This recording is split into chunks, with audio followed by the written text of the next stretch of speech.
Chiquinha acabou de sair. Zambelli foi presa na Itália. O que a gente pode dizer sobre isso? O que tá rolando?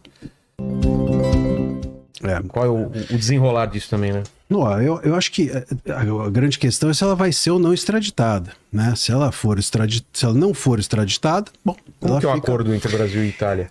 Pois é, hoje existe... Os acordos entre os países hoje estão todos um pouco machucados, né? Agora, a Itália tem uma possibilidade de não extraditar, né? Independente do acordo, pela possibilidade de que se compreender que houve uma perseguição ou que a prisão dela foi política. O mérito da questão que envolve a Zambelli, a meu ver, não é necessariamente um mérito político, mas a forma que envolve o processo dela me parece político. Por quê? Porque, por exemplo, ela tomou 10 anos de cadeia, né? Ou seja, a partir do 8º ano você tem que cumprir regime fechado. Então já tem um problema aí que é a possibilidade de usarem isso para que ela não possa seguir deputado ou ganhe uma liberdade, siga deputado. Então ela teria que ser encarcerada. Segunda questão, as cautelares que foram impostas a ela nesse caso diziam respeito a ela perder as redes sociais. O filho dela perdeu as redes sociais. A família dela está sem redes sociais por conta dela. Quer dizer, o que tem uma coisa a ver com a outra? Então tem um envelopamento do processo dela que pode ser entendido como político, como perseguição política pela Itália, e isso furaria, mesmo havendo um tratado. Agora, se ela vier para cá, a coisa fica mais complicada. Embora a gente tenha aqui os parlamentares tenham prerrogativas da própria Casa Legislativa, no caso a Câmara dos Deputados, dizer se ela vai ou não continuar o mandato, dizer se ela vai ou não ser presa, isso deveria passar por deliberação da Câmara. A gente sabe que o STF tem furado todas essas prerrogativas dos parlamentares e provavelmente ela viria para cá e seria presa, independente de qualquer coisa.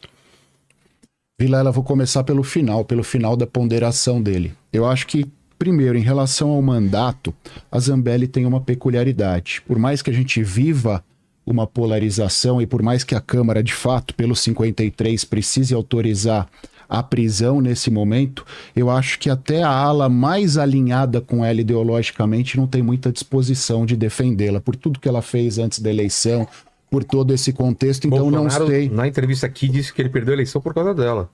Então é um pouco, acho que o sentimento que se tem em relação aos alinhados ideológicos dela, então acho que eles não entrariam na bala por ela e não criariam mais uma desavença com o Supremo Tribunal Federal por conta dela.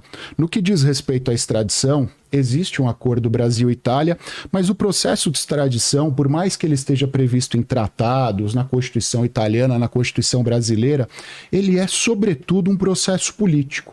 Porque quando a gente lembra do procedimento da extradição, a gente precisa lembrar o seguinte: o Supremo e o equivalente na Itália validam os requisitos jurídicos e depois é encaminhado para o presidente, no caso da Itália para a primeira-ministra, para ela validar politicamente ou não. E nós sabemos que a grande esperança da Zambelli neste contexto todo sempre foi a primeira-ministra italiana. Então eu acho que nós chegaremos a uma solução intermediária, como aconteceu no caso do Robinho. Só que o contrário, ela cumpre a pena na Itália, e de acordo com as regras de execução penal italianas, mas sem solução para a perda do mandato. Ela vai acabar perdendo. Eu até concordo. Nesse ponto eu concordo contigo, Acácio, porque é o seguinte, sobre ela não ter apoio, né? Até mesmo da direita. Porque você falou do artigo 53 ou 55 da Constituição, são artigos que tratam dessa questão da Câmara puxar para ela a deliberação sobre a prisão ou perda do mandato, e não é só o Hugo Motta, que é o presidente da casa, que pode pedir que isso aconteça. Tem prerrogativa. O próprio partido político pode chamar para votação. A pedido de um partido político pode ser pautada a possibilidade de que ela perca ou não o mandato e a prisão e essas questões todas. E nenhum partido até agora pediu. Então, quer dizer, não tem sido realmente recebido um grande apoio. Diferente do Ramagem, né, que o PL pediu, e do próprio Chiquinho Brazão, que até é um absurdo, acho que todo mundo vai concordar que é um absurdo, também foi um partido político que pediu. Ela ficou sem padrinho nessa história. Pois é. Ô, Kratos, vamos então ao vídeo do primeiro bloco. Solte aí pra gente com as regras, por favor. Primeiro bloco, a tema livre. Cada debatedor fazendo de 3 a 4 perguntas. Para cada pergunta, 3 minutos para perguntar, 5 minutos para a resposta, 3 minutos para a réplica.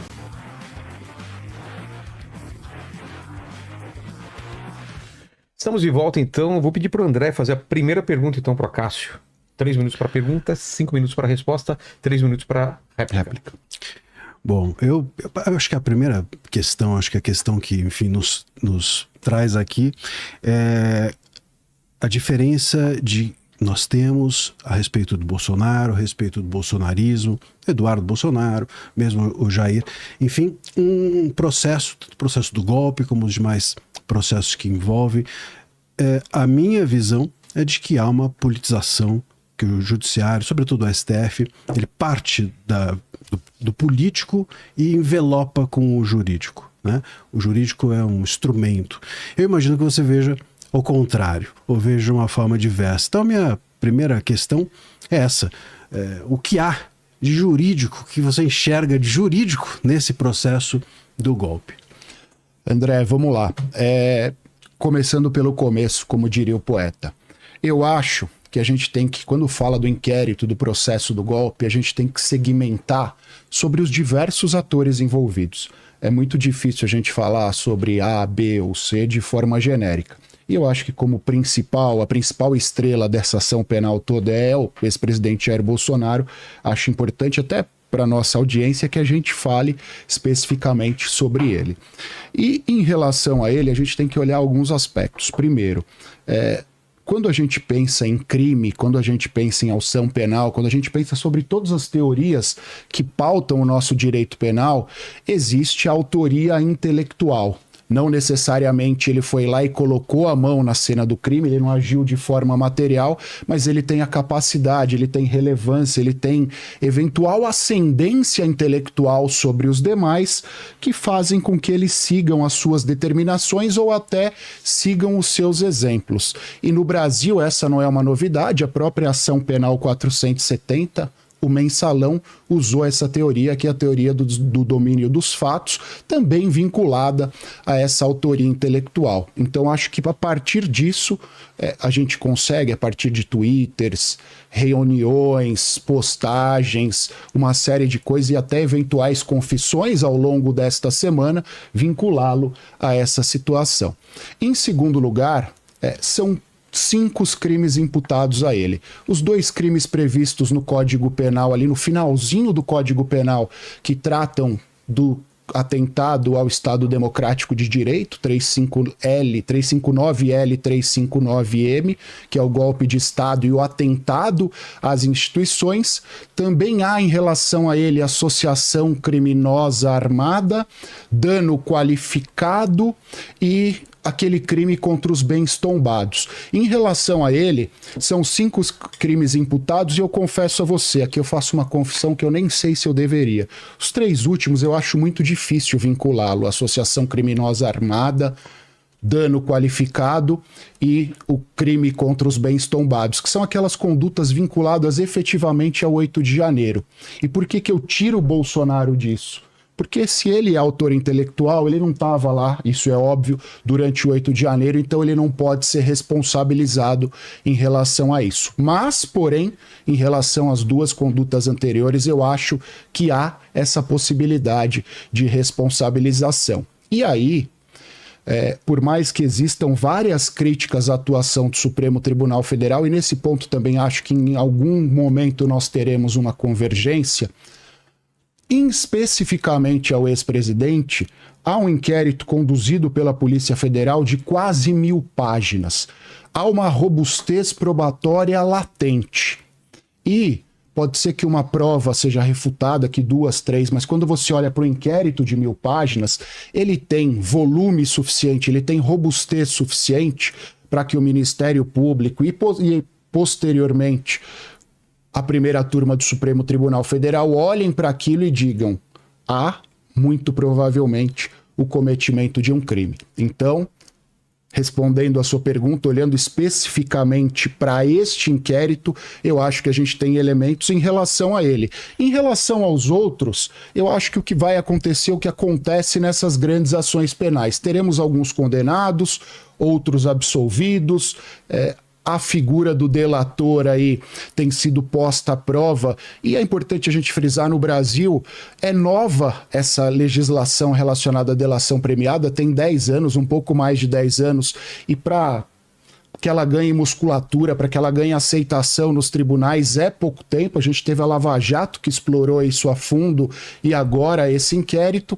E por fim, judicialização da política ou politização do poder judiciário. Eu acho que essa questão existe, mas ela é provocada pelos partidos políticos. Se a gente olha para o artigo 109 da Constituição, que indica os legitimados para provocarem o Supremo Tribunal Federal, todos eles, direta ou indiretamente, são vinculados a partidos políticos. Então, se a gente quer criar um freio para isso, a gente tem que criar relacionado aos próprios partidos. Por quê?